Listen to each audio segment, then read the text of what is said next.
A bail reform organization in Cincinnati is setting free hundreds of people from the Hamilton County Jail. But as Local 12 investigation finds, whether that's a good thing depends on who you ask. David Winter has spent weeks requesting records and analyzing data and has this report. 23-year-old Isaiah Griffin looks like an affable enough guy, but on March 20th, 2021, he says he was overcome with rage. Instead of me leaving the situation, I stayed and I struck someone with a vehicle. You hit someone with your car? Yeah. Isaiah faced a felonious assault charge. The judge set bail at $10,000. Why didn't you just post a bond? It would have only cost you $1,000. I didn't have it I didn't have that kind of money on me. I didn't have that money on me at all. So Isaiah headed to jail and sat there for 3 months. He was innocent until proven guilty, but not able to work, pay rent, or a car payment. Enter Jeremy Page with the Bail Project. He bonded out Isaiah, paying the $1,000. People are in jail who are simply there because they can't pay. And that is what we mean when we say that it's not fair and it's not a just level playing field. Page heads up the Bail Project in Cincinnati, one of 28 cities where the bail reform organization exists. Its stated mission is to end the cash bail system, restore the presumption of innocence, and challenge a system that criminalizes race and poverty.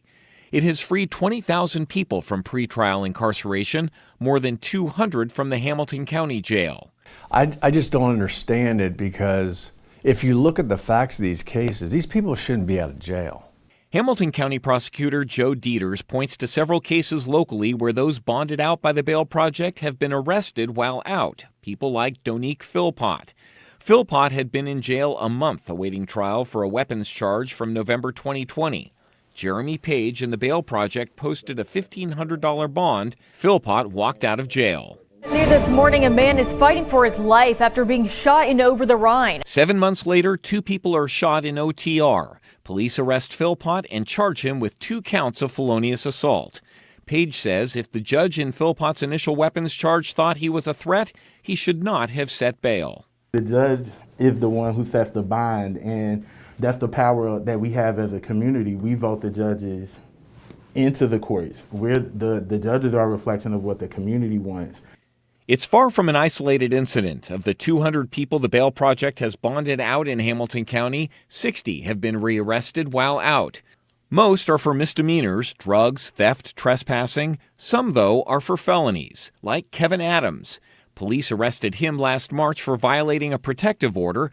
The Bail Project bonded him in May. He violated another protective order in June and is now in prison. Prior to the Bail Project helping Adams, he had been arrested more than 100 times for everything from assault and domestic violence to drugs and breaking and entering.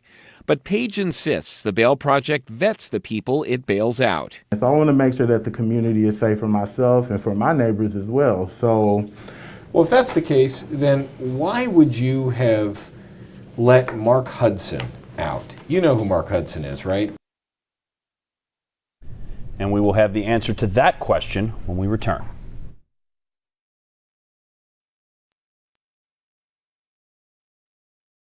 Our investigation into the bail reform organization, the Bail Project. Here's our David Winter. The Bail Project bails out people awaiting trial because it says the cash bail system discriminates against minorities and the poor. I want to make sure that the community is safe for myself and for my neighbors as well.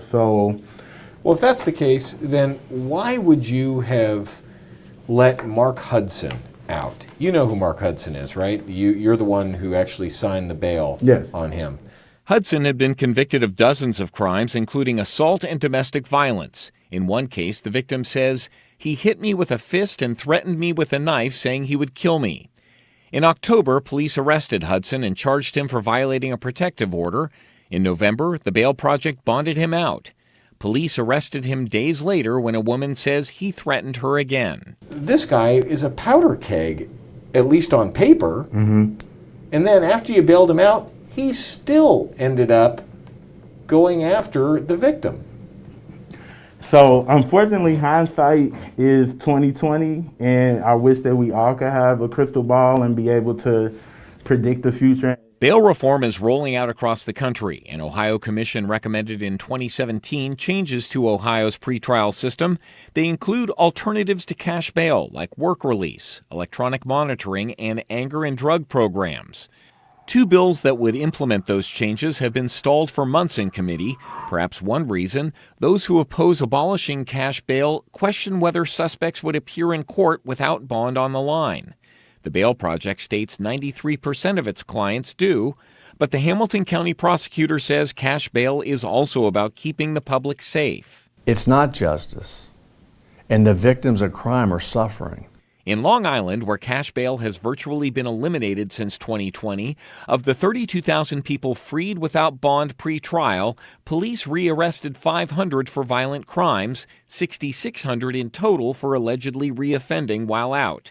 That's 21%. So why do 30% of those bonded out by Cincinnati's Bail Project get rearrested? Page says it's the wrong question. Cash bail doesn't answer the question of public safety. Cash bail answers the question of, can we incentivize this person to be able to return to court? Yeah, but a person in jail is much less likely to reoffend people outside of jail. I agree with you there. A person in jail would be less likely, but then we circle it back to the courts and the judges. In the meantime, Isaiah Griffin is out while awaiting trial, working and going to school. A lot of people would say, hey man, you hit someone with a car, you deserve to be in jail right now. Right. We all make mistakes. We just got to learn from them. What are we learning about Cincinnati's Bail Project? Is it helping people become valuable members of society or endangering society by releasing the wrong people? Important questions as the Bail Project expands and the legislature considers reforming our pretrial system. David Winter, Local 12 News. The Bail Project nationally has spent more than $50 million on bail bonds. The group says most of that money comes from private donations. The Bail Project in Cincinnati hopes to expand beyond Hamilton County to other counties in the tri-state and to Dayton and Columbus as well.